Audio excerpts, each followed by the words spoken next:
My career began really in college. I was interested in psychiatry. And I went to Columbia University and graduated from there. And I went to Yale Medical School, and I did my internship at New York University's Bellevue Hospital. By the time Dr. Brian Weiss was 35, he was well published and well respected. In 1979, he became head of the psychiatry department at the prestigious Mount Sinai Hospital in Miami.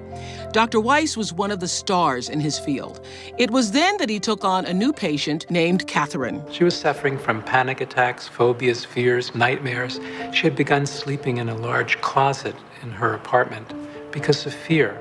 After more than a year of conventional treatment, Catherine showed little progress, and that is when the doctor turned to hypnosis, a therapy he says he'd used successfully before. She turned out to be one of those approximately 20% of people who could go very deeply even the first time. Catherine was able to easily recall traumatic memories from her childhood. When he asked Catherine to go to the source of her pain, Dr. Weiss says he was shaken to his core. Catherine regressed back and started talking about living previous lives. I was very disciplined, very scientific. My mind was very left brain, and I was not open at all to New Age concepts or concepts of past lives. This is an actual recording of Catherine from 26 years ago. She recounts a past life as a Ukrainian boy in the 1700s.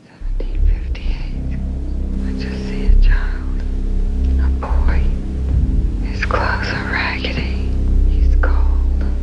What becomes of the boy? I don't know. He will probably die. With each new session came new discoveries, more and more past lives. How many times have you been through lifetimes on the earth? 86. Yes.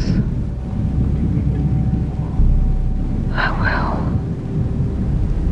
When it is important for me to remember them. We went back when I was really relaxed. It weirded me out because I was white. And I was like, okay, I'm white. This is weird. So I thought that was really kind of different. I don't know. I guess I thought I would just stay black. And so when I was white and I was like a nun, I'm like, I'm so not nun. So that was weird. A nun and I was white. So that was freaky.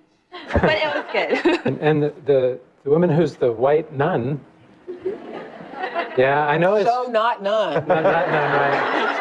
He is so not none. This lifetime, yeah. Well, we Don't changed... say it like that. I mean, not that bad. I mean, I'm just not nun. repeating what you had said. Okay. Yeah, go ahead.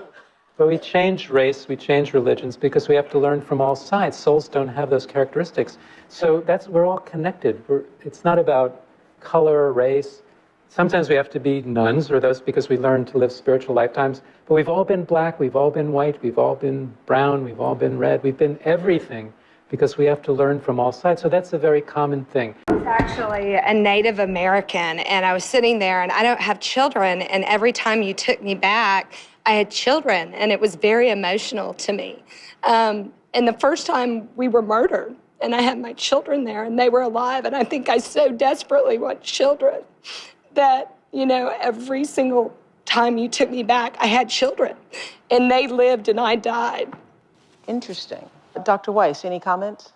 Lots of comments. But that we'll start at the end with the children. One reason people sometimes don't have children, they may not need to because they're working on other things in this life, but because they've been taken from her before, she may not want to have that experience again. I've had many women go through this and then get pregnant because the fear is gone. It's from then, it's not from now.